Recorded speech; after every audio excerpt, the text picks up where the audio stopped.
Secretary, do you think the United States should continue supporting Ukraine in its fight against Russia, a nation that is hostile towards the United States?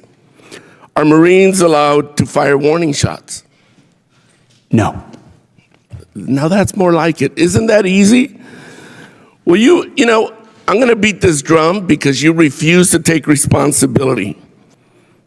I'm incredibly proud, as are millions of Americans. No. Not today, Hegseth. Yes or no? Congressman, you know what a silly question that is. But silly enough to warrant a very straightforward answer. Yes or no? You're an embarrassment to the United States. If Russia invades NATO allies, are you going to recommend to the president that we fulfill our Article 5 obligations? In any democracy, one of the most important principles is that the military must remain under civilian control and above partisan politics. The armed forces are trained to defend the country from external threats, not to police civilians or be used for political gain. That's why a recent congressional hearing drew national attention. Representative Salud Carbajal of California, himself a Marine Corps veteran, raised serious concerns about the deployment of National Guard and Marines to Los Angeles during protests. As a gentleman from California, Mr. Carbajal. Thank you, Mr. Chairman. It shouldn't come as no surprise that I have serious concerns with both the deployment of the National Guard and the Marines to Los Angeles. I served in the Marine Corps. We are trained to be war fighters, not for crowd control. Everyone here should be alarmed that the president has sent armed forces into a city against the wishes of a governor and mayor. I am concerned this administration is purposely escalating the situation with this step and politicizing our armed forces in the process. Let's call it for what it is. It's political theater. Hegseth, are the Marines in Los Angeles ordered to protect property by any means necessary? Sir, I would say the ICE officers and police officers being attacked is not political theater. The National Guard and Marines, just yes or no. Just yes or no. The National Guard and Marines have the full authority to protect federal ICE agents. Yes or no. Can you just say yes or no? This isn't Fox anymore. Just yes or no. They're there to protect federal agents and federal. Another BS answer. Under the SRUF, the use of force, are Marines allowed to fire warning shots? No. Now that's more like it. Isn't that easy? Well, I'm going to beat this drum because you refuse to take responsibility. Will you take responsibility for having made a mistake? Not to mention many people would say break the law in participating in the Signal group chat that included a journalist, your wife, your brother, where classified information was shared. Sir, every way I communicate is authorized. Okay, if you want to say that. I have called for your resignation. I didn't think you were qualified before your confirmation, and you have done nothing to inspire confidence in your ability to lead competently. You broke the law in sharing classified information, and in doing so, endangered the lives of our service members that you are responsible for.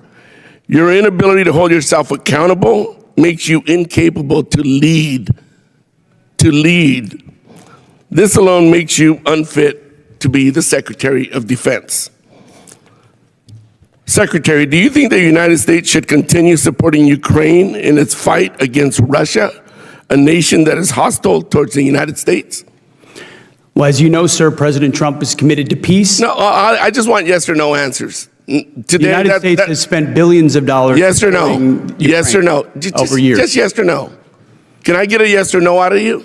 We continue to send. Come on. Presidential drawdown. It's that easy. Kindergartners can give me a yes or no. Yes or no. Yes, we support peace in Ukraine. Come on. Is this really leadership?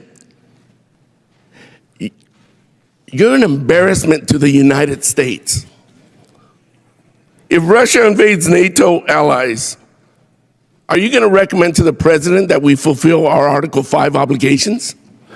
He argued that using trained warfighters for domestic crowd control was dangerous, inappropriate, and politically motivated.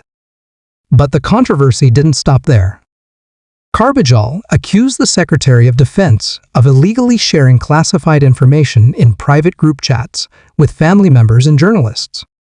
For Carbajal and others, this was more than poor judgment. It was a direct threat to national security and grounds for resignation.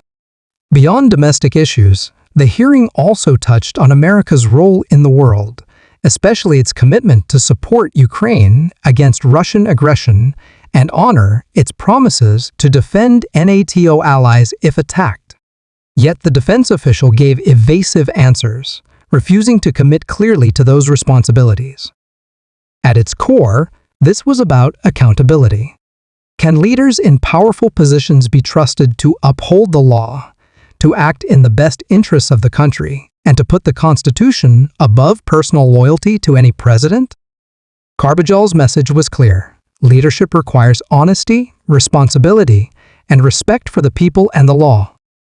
This hearing was not just political drama. It was about the integrity of American democracy and the proper role of the military in a free society. Well, Russia has not invaded NATO allies. No. I just President Trump has no. invigorated the NATO alliance. I reclaim my time. Yes or no? It's that simple. There's Article 5 in NATO, which we recognize. So is the answer yes or no? That's what Article 5 is, yes. Good. I'm glad you brought yourself to saying yes. Do you think political allegiance to Trump is a requirement for serving our nation, either in uniform or a civilian in the department? I'm incredibly proud, as are millions of Americans. No. Not today, Seth. Yes or no? Congressman, you know what a silly question that is. But silly enough to warrant a very straightforward answer. Yes or no? We all support and defend the Constitution of the United States. You know what? I'm not going to waste my time anymore. You're not worthy of my attention or my questions. You're an embarrassment to this country. You're unfit to lead. And there's been bipartisan members of Congress that have called for your resignation. You should just get the hell out and let somebody competently lead this department. Mr. Chairman, do we not have any decorum in here? Thank you very much. I yield my time. Gentleman yields back. And I would urge everybody to remember and maintain a decorum suitable for this chamber with their further comments.